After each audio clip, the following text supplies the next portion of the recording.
Some places form you before you have the language to understand what is happening.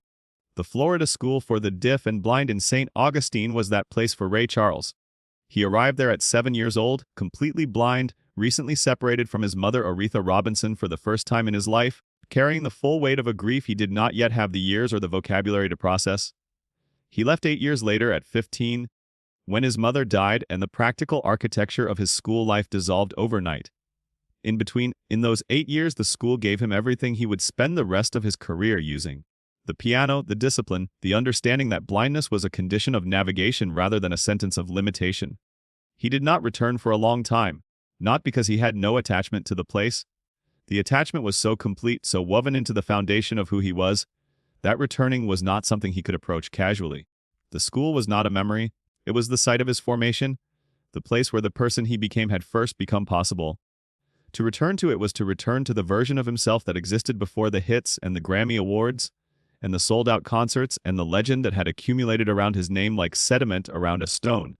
When Ray Charles finally went back to the Florida School for the Deaf and Blind, he was at the height of his fame. He was one of the most celebrated musicians in America.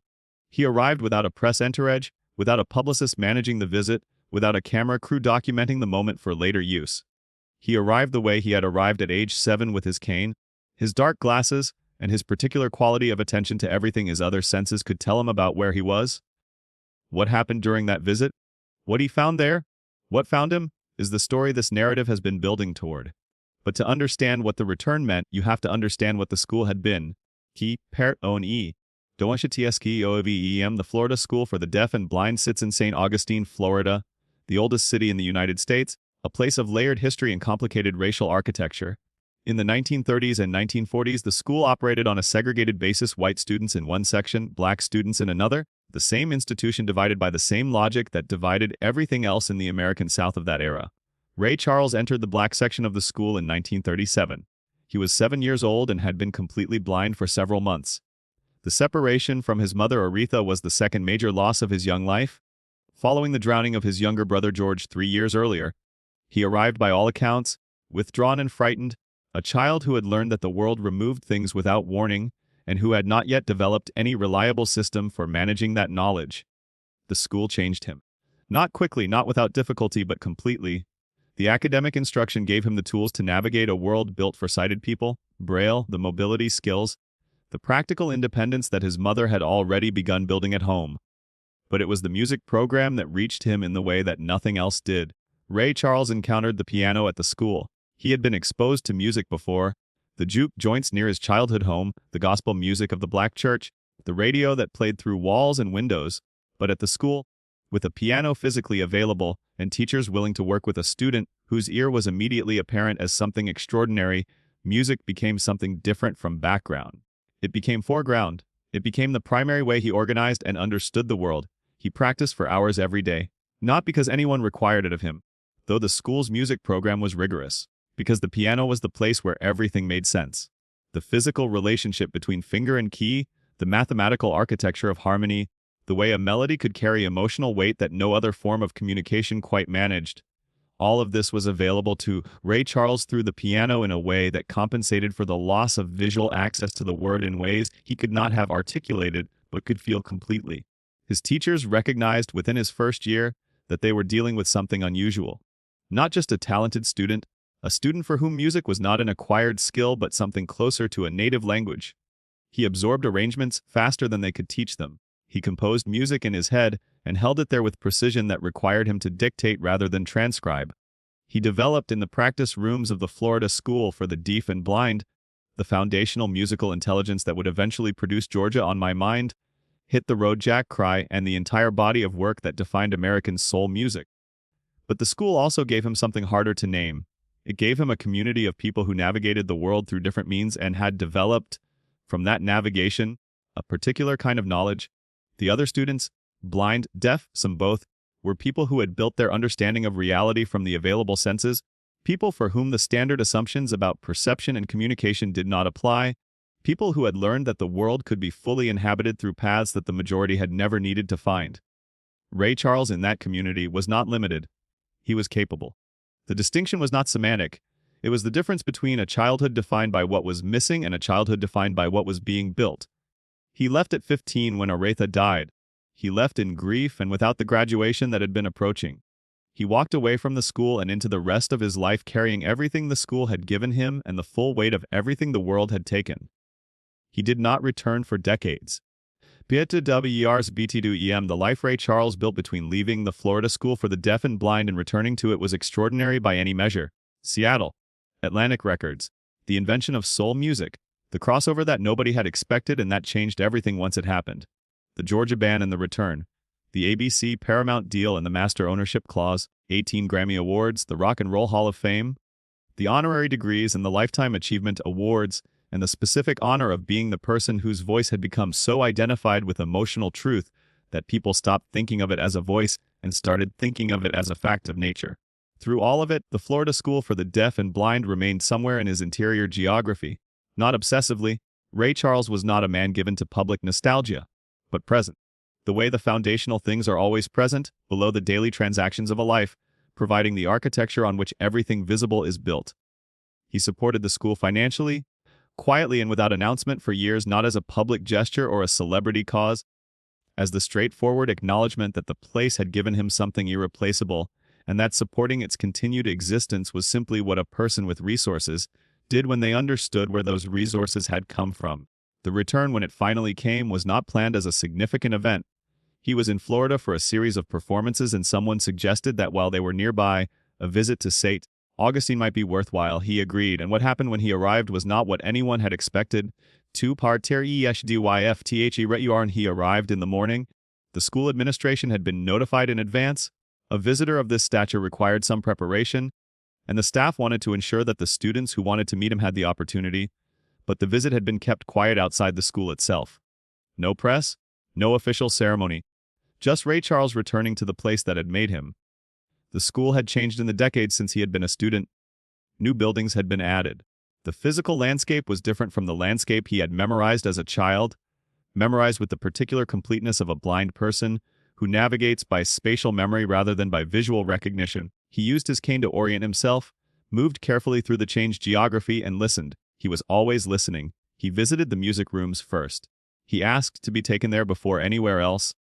The music rooms were in a building that had not been there in his time, which meant the piano in front of him was not the piano he had practiced on as a child, but it was still a piano.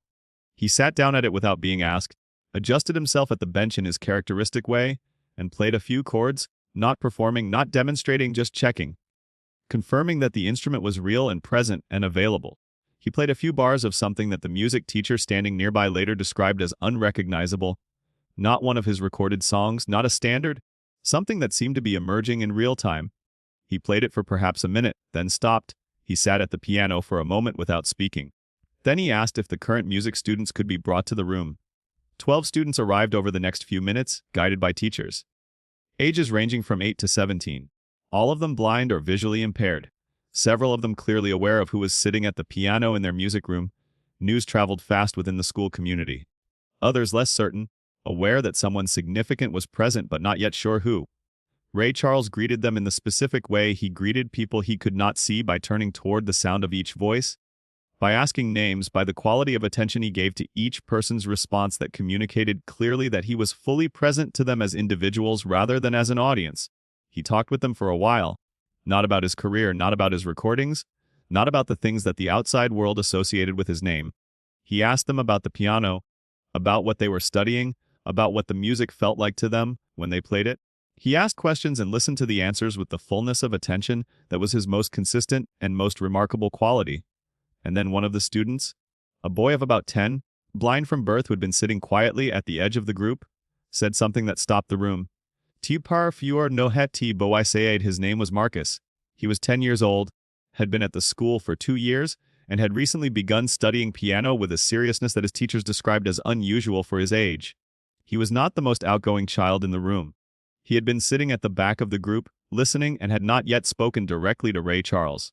What he said was not a question about music. It was not a question about Ray Charles's career or his recordings or any of the things that a child star, struck by a famous visitor, might have been expected to ask.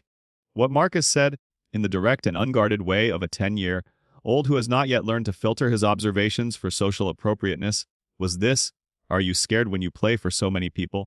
Because I get scared when I play for just the class. The room went quiet. Ray Charles turned toward the sound of Marcus's voice. He did not answer immediately. He sat with the question for a moment in the way he sat with things that required a real answer rather than a performed one. Then he said something that the music teacher present that day would remember and repeat for the rest of her career, not because it was eloquent or surprising or philosophically sophisticated, but because of the absolute simplicity with which it was delivered. He said, "I was scared every single time, for 30 years every time. And then one night I figured out that the scared feeling and the music feeling were the same thing. After that, the scared feeling became the part I needed." Marcus sat with this for a moment. Then he nodded the way children nod when something has landed in them completely. Ray Charles asked if Marcus would play something for him. Marcus played. He played a short piece, something he was working on imperfect, with hesitations and a few wrong notes that he corrected without stopping. He played it the way a 10-year-old plays something he has been practicing but has not yet mastered, with effort visible in the body, with the particular concentration of someone for whom the music is not yet automatic. When he finished, Ray Charles said, "That's the right way to play it." Marcus looked uncertain. He knew there had been wrong notes. "I made mistakes," he said. "I know," Ray Charles said. "That's what I mean. Kupu pir fiv. Nodral a saros feud." He stayed at the school for most of that day. He visited the classrooms, the dormitories, the outdoor spaces that had been transformed from the geography of his memory into something new and unfamiliar. He talked with teachers and administrators. He ate lunch in the school cafeteria. The specific act, reported afterward by several people who were present, of sitting at a table in the cafeteria of the school where he had sat as a child, eating the same kind of institutional food in the same kind of institutional space, struck everyone who witnessed it as carrying a weight that no one quite knew how to articulate. Late in the afternoon, before he left, he asked to sit alone in one of the practice rooms for a few minutes. A small practice room, a piano, the door closed. What happened in that room during those few minutes was not observed by anyone. No one was present. No recording was made. The room was silent when he entered it and silent when he left it, and what occurred in between is not part of any documented record. What Ray Charles said afterward, to the member of his team who was waiting in the corridor, was brief. He said he was ready to go. He said it had been a good day.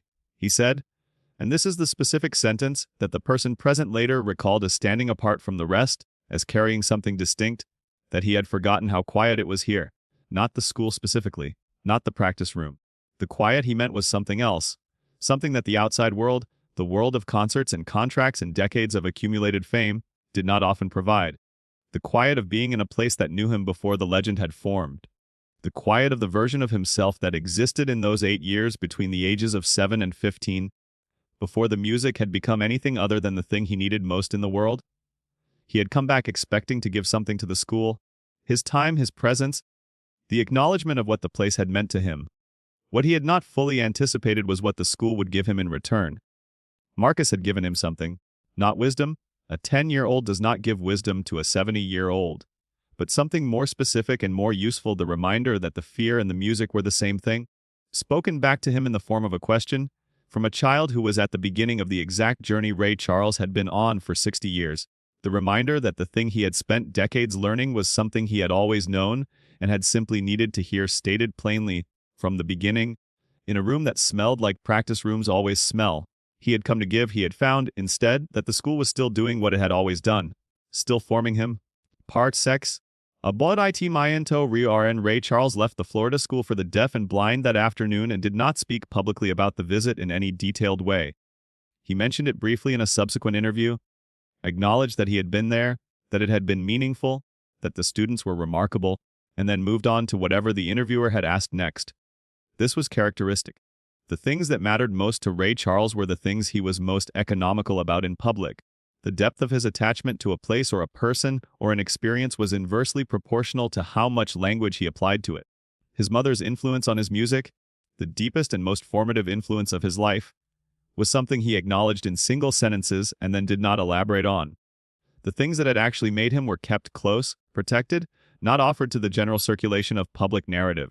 But the people who were with him that day described a quality in his demeanor during the drive back to the hotel that was different from his usual self. Not emotional in any demonstrative sense, quieter than usual, more interior. The quality of a man who has been reminded of something important and is in the process of recalibrating around the reminder. He had been at the height of his fame when he returned to the school. He had been, for decades, one of the most recognized musical voices in the world. He had performed for presidents and received honors from institutions that had once refused to acknowledge his existence. He had won the argument in every way that an argument of that kind can be won, and he had gone back to a practice room in St. Augustine, Florida, and sat alone at a piano and been quiet for a few minutes. And something in that quiet, the same quiet he had first found at 7 years old, in the specific stillness of a practice room where no one needed anything from him except that he play, had reached him in a way that the applause of thousands had never quite reached. This is the thing about beginnings. They do not lose their power simply because more has been added on top of them.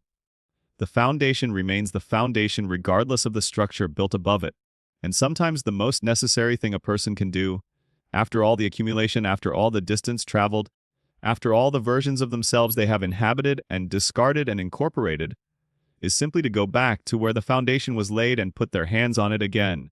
Ray Charles put his hands on the piano in that practice room and was, for a few minutes, exactly what he had been at 7 years old. A boy who could not see anything and could hear everything. Marcus grew up. He completed his time at the Florida School for the Deaf and Blind and went on. He studied music seriously, not, as it turned out, the piano specifically, but music as a broader practice, as a career, as the language he had chosen for the same reasons Ray Charles had chosen it, because it was available to him in ways that other languages were not, because it organized the world in terms that made sense to him, because it was the place where what he felt and what he could communicate came closest together. He spoke about the afternoon with Ray Charles in later years, about the specific question he had asked, about the answer he had received, about the moment when Ray Charles had told him that his imperfect playing was the right way to play it. He did not speak about it often. The people who heard him speak about it described his tone as the tone of someone handling something carefully, the way you handle something that remains alive and needs to be treated with attention.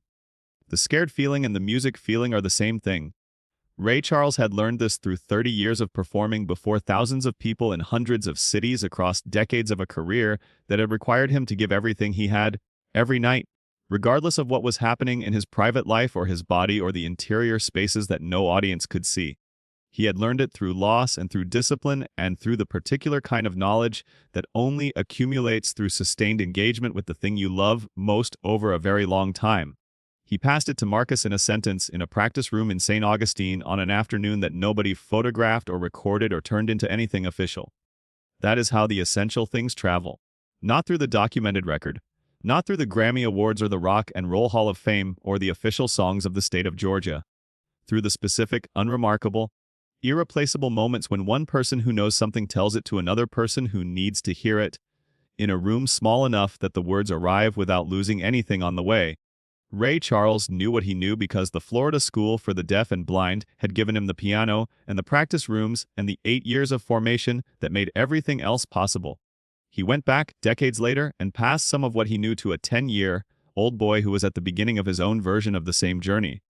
The school kept doing what it had always done, and Ray Charles one more time let it teach him something.